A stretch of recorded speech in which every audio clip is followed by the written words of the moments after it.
पुलस्त नावाच्या ब्राह्मणाची पत्नी कैकेयी ही मोठी ईश्वरभक्त होती. ती नित्यनेमाने शिवलिंगाची पूजा करत असे. त्याशिवाय ती अन्नग्रहणी करत नसे. एके दिवशी पूजेच्या वेळी शिवलिंग काही केल्या सापडेना.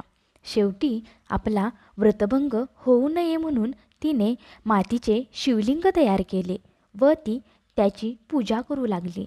त्यावेळी तिचा पुत्र रावण मातेच्या दर्शनासाठी तेथे आला. आईला नमस्कार करून त्याने मातेला विचारले, "तू कोणाची पूजा करतेस व कशासाठी करतेस?" तेव्हा कैकेयी म्हणाली, "शिवलिंगाची पूजा केल्याने कैलासप्रद प्राप्त होते." तेव्हा रावण म्हणाला, "मी तुझा पराक्रमी पुत्र असताना मृत्तिकेच्या लिंगाची कशाला पूजा करतेस? मी तुझ्या कैलास पर्वताच आणून देतो." रावणाने आईजवळ प्रतिज्ञा केली व कैलासावर शंकर पार्वती यांना लवकरच लंकेत घेऊन येतो असे म्हणून तो त्वरेने शुभ्र सुंदर कैलास पर्वताजवळ आला आणि आपला 20 हाताचा जोर लावून कैलास पर्वत उपटू लागला. शेवटी आपल्या 10 शिरांचा जोर लावून कैलास पर्वत उचलण्याचा प्रयत्न करू लागला. कैलासावरील देवगण भयभीत झाले. पार्वती भिवून शंकराजवळ आली. कैलासाला काय झाले, असे हादरे का बसतात असा विचारू लागले. तेव्हा शंकर तिला म्हणाला, "तू चिंता करू नकोस. रावण हा माझा भक्त भक्तीचा खेळ करीत आहे."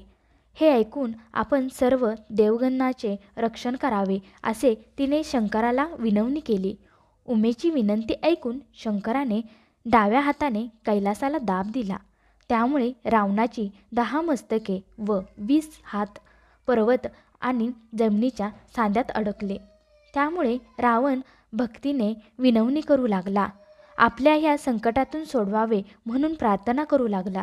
रावणाची विनंती ऐकून शंकराने त्याची सुटका केली. तेव्हा रावण शंकराला म्हणाला, "कैलास पर्वत लंकेला न्यावा या कारणाने मी आलो आहे. कारण शंकराची नित्यपूजा करावी असे माझ्या मातेचे व्रत आहे." तेव्हा शंकर म्हणाला, "जर पूजेचे एवढे अगत्य असेल तर कैलासच काय घेऊन बसलायस? मी तुला माझे आत्मलिंग देतो. तुझ्या मनातील वासना पूर्ण करेल असे हे आत्मलिंग आहे. हे लिंग म्हणजे माझा प्राण आहे. ज्याच्याजवळ हे लिंग असेल त्याला मृत्यू नाही. असे दर्शन घेतल्याने सर्व दोष नष्ट होतील. परंतु हे तुझ्या नगरात घेऊन जाताना वाटेत कुठेही ठेवू नको. तुझ्या नगरी नेल्यानंतर 3 वर्ष तू याची पूजा कर, म्हणजे तुला ईश्वरप्रद प्राप्त होईल." हा सारा प्रकार देवर्षी नारदाला कळाला. तो अत्यंत त्वरेने इंद्रलोकास गेला. नारद इंद्राला म्हणाला, "शंकराने रावणाला अमरत्व दिले आहे. लंकेश्वर रावणाला शंकराने आत्मलिंग दिले आहे. त्यामुळे तो आता अमर होणार." हे ऐकून इंद्र नारदाला म्हणाला, "नारदा, आता यावर काय उपाय करावा तो तू लवकरच सुचव." तेव्हा नारदाच्या म्हणण्याप्रमाणे इंद्र नारदासह ब्रह्मदेवाकडे गेले व झाला प्रकार ब्रह्मदेवाला सांगितला. ब्रह्मदेव इंद्राला म्हणाला, "आपण लवकरच वैकुंठाला जाऊ, विष्णूची भेट घेऊ.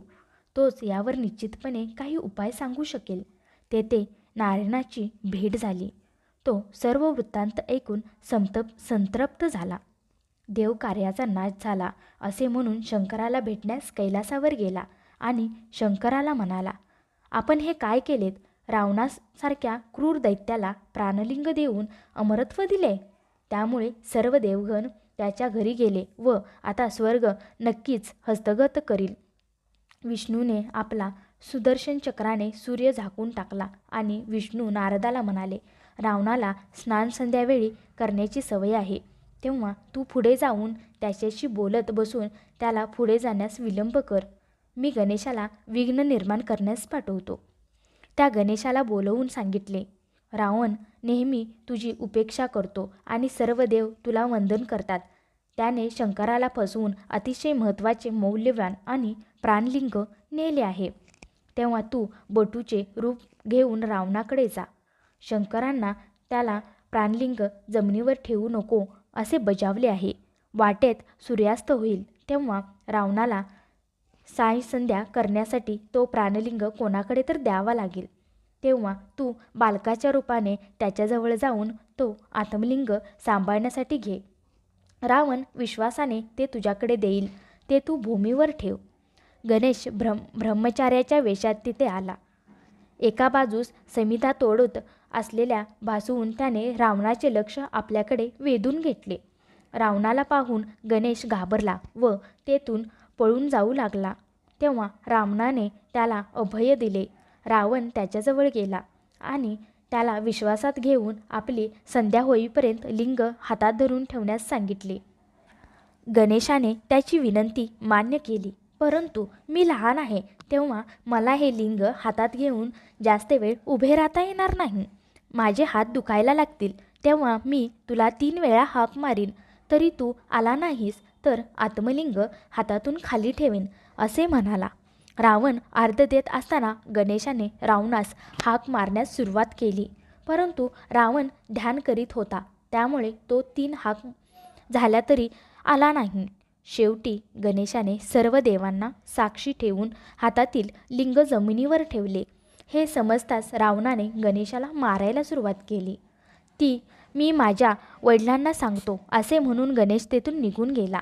रावणाने अतिशय बळाने लिंग उचलण्याचा प्रयत्न केला.